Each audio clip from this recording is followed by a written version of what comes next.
Signal number 1 nakataas sa ilang lugar sa Northern Luzon dahil sa bagyong Quiapo. Habang papalapit yan sa kalupaan, ipo-ipo na lagpas pa sa taas ng isang gusali na mataan sa Cebu. Ilang lugar sa Mindanao, inulan at binaha dahil naman sa kabagat. 8 taong gulang na batang babae sa Davao City nasawi matapos hampasin ng notebook sa ulo ng kanyang kaklase. Reklamo ng ina ng bata, biktima umano ng pambubuli ang anak. Matapos ang insidente ng panghahampas ng China Coast Guard sa mga sundalong Pinoy sa Ayungin Shoal, BRP Dato Dumangsil na maghahatid ng ayuda sa mga mangingisda sa Baho de Masinloc. Binuntutan at binomba naman ng tubig ng China Coast Guard sa Baho de Masinloc. Sana hindi one-sided ang ating persecution. Pinatikos na pahayag na yan ni Senator Judge Robin Padilla ukol sa impeachment trial kahapon. Kanyang dinepensahan. Liham ni Vice President Sara Duterte na may request para sa pagkain ng kanyang defense team dahil sa umano'y security concerns. Sinagot ng Senado. Wala kaming pondo para magbigay ng pagkain sa prosecution and defense. Tagal ng biyahe sa mga lugar sa Metro Manila. Pwede nang malaman sa LED signboard sa EDSA. Ating himayin ang posibleng mabubuti at masasamang epekto ng Artificial Intelligence o AI Hub na itinatayo sa New Clark City sa ilalim ng Pax Silica Initiative ng Amerika. At Sparkle Star James Graham nag-open up tungkol sa kanyang coming out journey.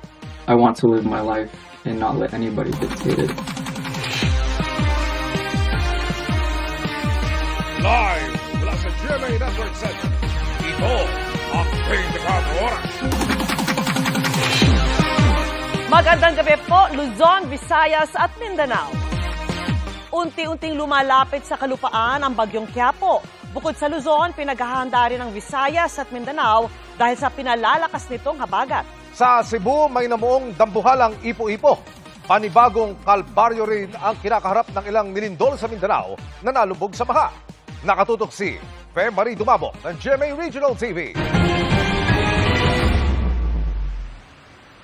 Lagpas sa taas ng gusaling yan ang namaong ipo-ipo malapit sa Mactan, Cebu kahapon. Tanaw rin ang makapal at maitim na ulap. Bukod sa namataang ipo-ipo, ilang araw na ring inuulan ang iba't ibang panig ng Cebu. Ayon sa Pag-asa Visayas Regional Services Division, pinakamaraming ulan ang bumuhos sa mga bulubunduking barangay sa Cebu City. Kagabi, nagbistulang ilog ang ilang kalsada sa bahaging ito ng Cebu City. May ilang napilitang sumuong sa baha para makatawid. Mas malawak at malakas ang agos ng tubig sa ibang kalsada, kaya wala na halos nakadaang sasakyan. Maraming motorista ang stranded dahil sa taas ng tubig. Sa Sarangani, halos abot tuhod ang baha sa barangay Baddasan sa bayan ng Kiampa. Ito po yung bahay namin. Abutan na po kami dito ng baha. Umapaw kasi ang katabing sapa dahil sa halos walang tigil na ulan. Sa bayan ng Glan, pinalikas na ng lokal na pamahalaan ng ilang residente dahil sa pagtaas ng tubig sa ilog. Balik! O anak, patay na! Dahil naman sa tindi ng baha sa mga kalsada, pahirapan ang biyahe ng mga motorista sa Davao City. Pwede! Hawa diya kay makaanod ka, ginuog ko nimo. Binulaga naman ng baha ang mga taga-Maasim Sarangani. Kasunod yan ng magdamag na buhos ng ulan. Umabot na ang baha sa mga kabahayan. Humambalang naman sa kalsada ang gumuhong lupa sa bahaging ito ng Arakan. Nakuhanan pa ng video ang ilan sa aktwal na pagguho. Mabuti na lang at nangyari ito bago dumaan ang ilang motorsiklo. Pag-yun ako kayong kahoy, murag matumba. Amping taon mo mga gidire, napita. Maya-maya pa, ganito na kalawak ang pagguho sa lugar. Hindi na rin nadaanan ng ilang kalsada sa Zamboanga City dahil sa mga pagbaha. Sinuspindi na rin ang klase sa lahat ng antas sa mga pribado at pampublikong paaralan sa buong lungsod. Ayon sa Pag-asa, ang bagyong Quiapo at habagat ang nakakaapekto sa iba't ibang panig ng bansa, kabilang ang Visayas at malaking bahagi ng Mindanao. Femery Dumabok. Nakatutok 24 oras. Kasunod ng pangahataw ng baton sa 2 sundalong Pilipino, pambobomba ng tubig naman ang ikinasa ng China Coast Guard sa mga barko ng Pilipinas. Sa gitna po yan ng paghahatid ng tulong sa mga Pilipinong mangingisda sa Baho de Masinloc. Nahuli kami yan ng GMA News Team at nakatutok si Bea Pinlac. Isang araw matapos ang insidente ng karahasan ng China Coast Guard sa mga Pilipinong sundalo sa BRP Sierra Madre sa West Philippine Sea, buong tapang na pumalaot ang mga barko ng Bureau of Fisheries and Aquatic Resources at Philippine Coast Guard para magsagawa ng routine maritime patrol sa Baho de Masinloc o Scarborough Shoal na mahigit 100 nautical miles lang ang layo sa Zambales.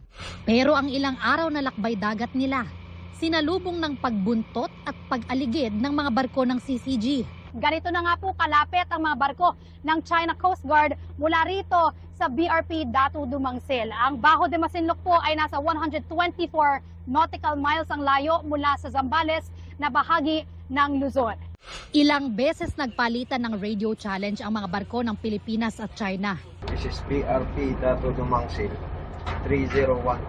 Please keep clear of me and have a safe distance. Over. This is China Coast Guard vessel 4301. You have entered the contiguous zones of Hualien Island.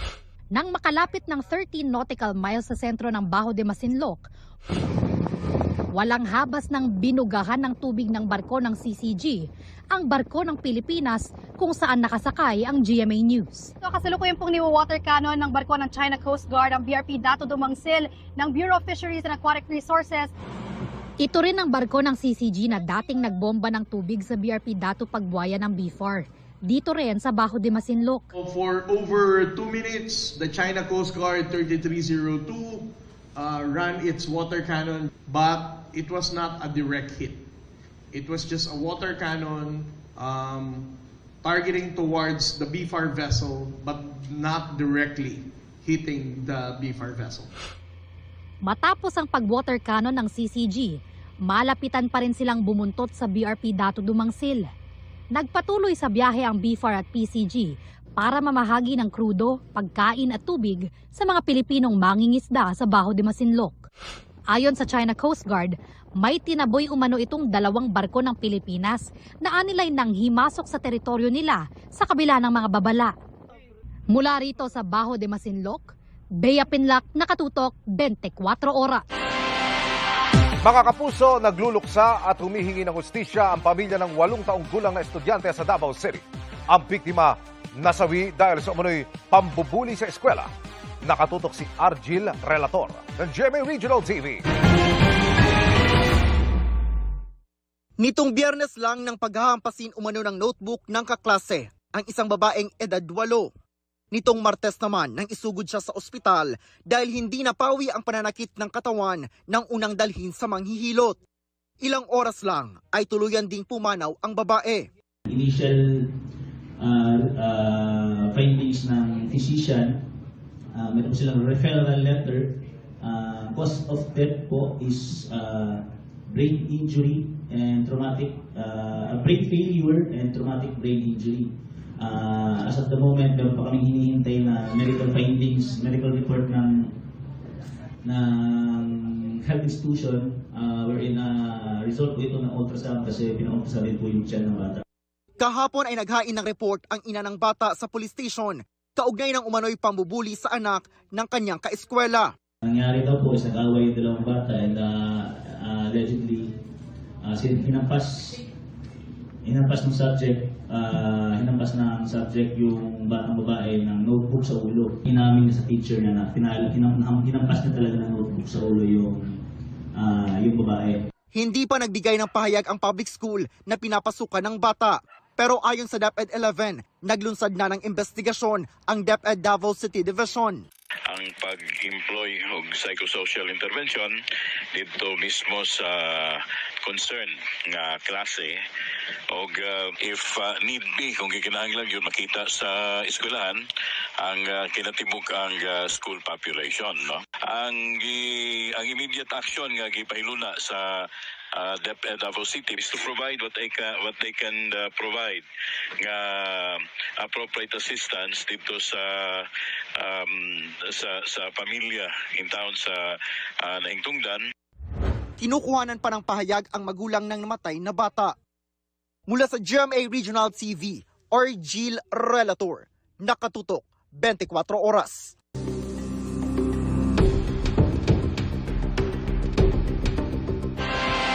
May nilinaw si Senator Judge Robin Padilla sa pahayag niya kahapon na hindi dapat one-sided ang prosekusyon.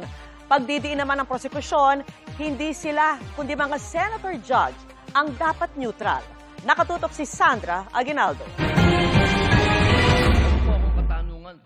Sa kasagsagan na impeachment trial ni Vice President Sara Duterte kahapon, nagsalita si Senador Robin Padilla para pagsabihan ng prosecution na iwasan ang paghaharap ng witness na may kaso. Bilang pakiusap po sa inyo, sa prosecution, pwede po ba na sana ay maiwasan natin ang pagbibigay ng witness na may kasong perjury? Hindi na po ito si Las Cañas. Ang sinasabi ko po ay yung dalawang mahal nating witness, si Attorney Jeremy Lotok at si NBI Agent Talilong, na sa mga oras na ito ay may kasong hinaharap na perjury. Sagot ng lead prosecutor, wala namang kaso ang dalawang tinukoy na witness nila. We were able to verify already that there are no cases pending against the prosecution witnesses. Kalmado naman ang pagtatanong hanggang sa... Napakaganda po ng inyong sagot. Sana hindi one-sided ang ating persecution. Ano? Kasi alam nyo, pag kayo ang pagpabor sa inyo,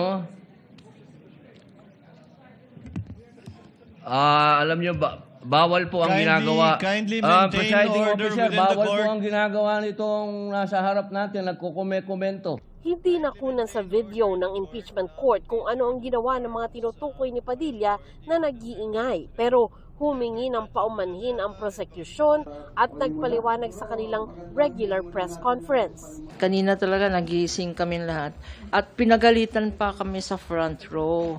So may I use this opportunity to apologize to Senator Judge Robin. Senator Robin, sabi mo kaibigan tayo, forgive na lang. Hindi na kami uulit dyan. Pero kaugnay sa sinabi ni Padilla na sana wag one-sided ang prosecution. The prosecution really is for the prosecution. And the defense is for the defense. Hindi ba? Ganon. As we say, it is the nature of the beast. Siguro sinasabing dapat neutral, that applies to senator judges. Ang quote dyan, talbog rin sa inyo. Matapos nito, naglabas ng statement si Padilla para linawin ang nasabi niya. Kaugnay daw ito sa sitwasyon ng ilang senator judge na hindi makadalo sa impeachment trial dahil nahaharap sa kaso. Samantalang may witness umano sa impeachment trial na nahaharap sa legal na usapin, bagay na itinanggi ng prosecution. So, ibig niyo pong sabihin, yung mga senator judges dito ngayon na humaharap sa kaso, na hindi po pinapayagan ng ombudsman at hindi pa rin sila guilty. Your Honor, with all due respect, ang question niyo po kanina ay kaugnay ng pagtistigo. Testigo nga, judges nga yung sinasabi of the prosecution, Your Honor. Ang usapan po ay yung guilty or not guilty. Okay? So, tatanong na po ako ng bago. Pwede po ba? May I be clarified, Your Honor, on your last question about the senator you said are facing cases? Lead counsel, I think that was more Alam of niyo po, malinaw na po yung sinabi ko and wala po kayong karapatan magtanong sa Senator Judge. Sa ngayon, 3 senador ang hindi nakakadalo sa trial. Si Senador Jinggoy Estrada at Senador Rodante Marcoleta na kapwa may kasong plunder sa Sandigan Bayan. At si Senador Bato de la Rosa na may warrant of arrest mula sa International Criminal Court.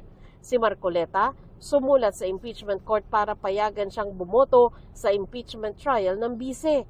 Nirefer ito ng impeachment court sa Senado para matalakay sa pagbubukas ng sesyon dahil ayon kay Presiding Officer Chis Escudero, kailangan amyendahan ng rules para dito. The presiding officer in this court will not act on it at this time, but instead, since we will be resuming next week, we'll be referring this matter to the Senate as a legislative body, given that it's the Senate that will be amending the rules to allow participation through a vote. Because apparently, as pointed out by Senator Judge Marcoleta, during the Estrada impeachment trial, a rule was adopted, which we are confirming, that allows the Senate President to provide a mechanism by which a senator who cannot vote, once we convene the Senate as a legislative body, I'm inclined to agree with the suggestion of Senator Marcoleta, for as long as there is no suspension.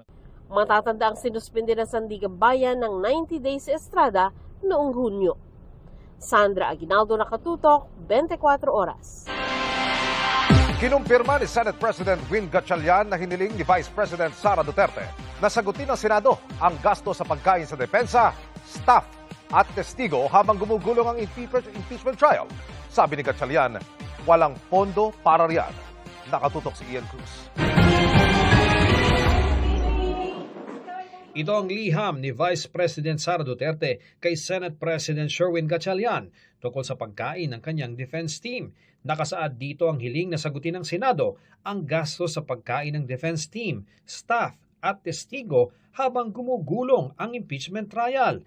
Dahil sa umunoy security concerns, nakalagay din dito na dapat magbula ang pagkain sa accredited caterer ng Office of the Vice President. Ang sulat na yan, kinumpirma ni Senate President Win Gatchalian. Hindi ko pa nasasagot dahil fina-finalize pa namin lahat itong arrangements. Anong laman ng letter, sir? Anong laman ng ano yet? O it's a no already? We cannot afford it. Hindi raw ito basta-bastang magagawa. Sa rules po, pwede din ba yun? Kung may pondo kayo, pwedeng sagutin ang pagkain ng lawyers o hindi talaga yung kasama? Decision na yan ng management ng Senado kung papayagan o hindi.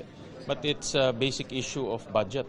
No? Dahil nga hindi kaya ng budget dahil meron tayong ibang gastusin at we have to prioritize of course yung budget hearings at committee hearings. No? So in short, wala kaming pondo para magbigay ng pagkain sa prosecution and defense. Sabi ni Senador Ping Lacson, Chairman ng Committee on Accounts, tutul siya sa request dahil posibleng malabag ang government procurement law. Aniya, may sariling caterer ang Senado na dumaan sa regular bidding. Ang hiling na gamitin at bayaran ng Senado ang caterer ng OVP ay masasabi umanong questionable at irregular. Nauna nang sinabi ni Lacson na nasa mahigit 26 million pesos mula sa budget noong nakaraang taon ang pondo para sa impeachment trial. Sinubukan naming kunin ang panig ng OVP ukol sa liham ni VP Sara pero hanggang ngayon ay wala pang tugon ng OVP ukol dito. Pero natanong sa paksa si Attorney Michael Wesley Poa ng Depensa sa pagtatapos ng Day 9 ng impeachment trial. I cannot, I can confirm na wala namang pinapayagan yata na ganun as far as I know, but I cannot dwell on the details kasi that is an OVP letter and the defense team has no participation in that letter. So baka best directed to the Office of the Vice President kasi hindi naman kami kasama dun sa pagpupulong at wala kaming any participation pagdating doon. Ian Cruz, Nakatutok, 24 Oras. Itinanggi ng palasyo na may kasunduan ang Pilipinas at China na hindi magkakaroon ng bagong construction sa BRP Sierra Madre. Yan kasi ang ginigiit ng Chinese ambassador kung bakit umano lumapit ang China Coast Guard at nauwi sa pangahataw ng baton sa 2 sundalong Pilipino. Nakatutok si Ivan Mayrina. Parangal na Order of Lapu-Lapu at tig 100,000 pesos sa tulong pinansyal ang personal na inabot ni Pangulong Bongbong Marcos kina Seaman First Class Underwater Operator Carmelo Aballe at Private Eric Lasida. Silang dalawang kawani ng Philippine Navy na nasugatan ng hampasin ng mga taga-China Coast Guard malapit sa BRP Sierra Madre sa Ayungin Shoal. Personal ding ipinaalam ng Pangulo na suportado ng pamahalaan ang mga sundalong tumitindig para sa soberanya at karapatan ng bansa sa West Philippine Sea. Direkta rin sinabi ng Pangulo kay Chinese Ambassador Jing Chuan na ayaw niyang maulit ito. 1 oras at 20 minuto niya kinausap si Jing nang ipatawag siya sa Malacanang. Nais na mangyari dito ng Pangulo ay hindi na maulit ang mga pangyayari at ma-reset sana ang relasyon ng China at ng Pilipinas sa mas magandang pakikipag-ugnayan. Nauna lang sinabi ng Chinese Ambassador sa isang panayam na naging constructive at hindi humantong sa sisihan ang pulong. Nadinig siya ng Ambassador ng China, nadinig din ng Pangulo ng Ambassador ng China. So with that, sana magkaroon ng mas magandang resulta. Kahit dagdagang insidente sa Ayungin Shoal sa mahaba ng listahan ng karahasan mula sa China na ikinasugat ng ating Navy o Coast Guard, umaasa ang Pangulo sa reset. Ito'y kahit ilang beses ang sinabi mismo ni Defense Secretary Gibo Teodoro na hindi na dapat pagkatiwalaan ng China. Itinanggi muli ng Malacanang ang sinasabi ng Chinese Ambassador na paglabag sa tinawag ng China ang kasunduan nito at ng Pilipinas na hindi magkakaroon ng bagong construction sa BRP Sierra Madre. Ilabas daw muna nito ang kasunduan kung merong formal na kasulatan. We are always be in good faith. Mahirap makipag-deal. Kapag ang kausap mo, iniisip mo agad magsisinungaling. Ivan Mayrin na nakatuto, 24 oras.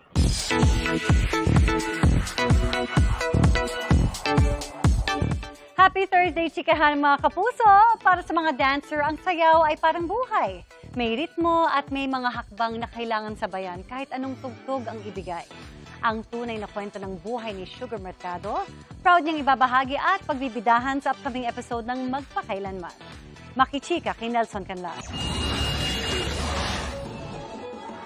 Matapos ang haling kampyon sa Season 2 ng Stars on the Floor. Totally unexpected para kay Sugar Mercado ang pagkakasali naman niya sa International Concert Tour ng Sex Bomb. Ang mas ikinatutuwa niya, nanumbalik daw ang pagmamahala nila sa grupo. Hindi ko yun in-expect. Natuto rin ako sa buhay na hindi ako mag-e-expect. Ang maganda lang sa amin dahil nga tumatanda na rin, nagiging malawak na rin yung pangunawa. Okay na kayo lahat? Sobrang okay. Sa hinaba-haba-haba rin. Diba? Mapapatunayan din na, oo, talagang love na love ko talaga yung mga ate ko. And I'm so proud. Si Lord lahat yun. 2 dekada nakabalik kayo. Di lang premyadong dancer, kilala din si Sugar bilang isang komedyante. Sa katunayan, marami ang natatawa sa mga eksenang umiiyak siya. Pero ang tamis ng kanyang pangalan, kabaliktaran sa mga pinagdaanan niya sa buhay. Sa bagong episode ng Magpakailanman, ipapakita ang series of failures and victories niya na siguradong aantig sa puso ng mga manonood. Ang dami ko palang napagdaan ng hirap. Parang lahat yun. Tapos nandito ako ngayon. Yung binalikan mo, ate ko nga nandun kasama ko. Kung saan ako lumaki, sa Coral, sa Babuyan. Nanonood siya ng bawat eksena. Tapos naiiyak siya na naalala ko yung bahay natin na hindi tayo mayaman pero sakto lahat. Maging ang kanyang co-star na si Aaron Villena, napahanga sa mga pinagdaanan ni Sugar. At the end of the day, may struggles ka, may mga pain kang mararamdaman, pero malalagpasan mo din lahat yan. God is good all the time naman. So, kahit na anong problema or pagsubok na dumating sa'yo talaga, as long as you believe in God at talagang nananalig ka sa Kanya, I think talaga ako naniniwala ako sa prayers din talaga. Nelson Canlas, updated sa Showbiz Happening. At susunod, exclusive! Nirenta nga'y na pickup truck na bistong ibinebenta online. Sinasabing gentleman's agreement ng China kaya nila hinaharang ang konstruksyon ng BRP Sierra Madre sa Bajo de Masinloc, inalmahan ng Department of National Defense.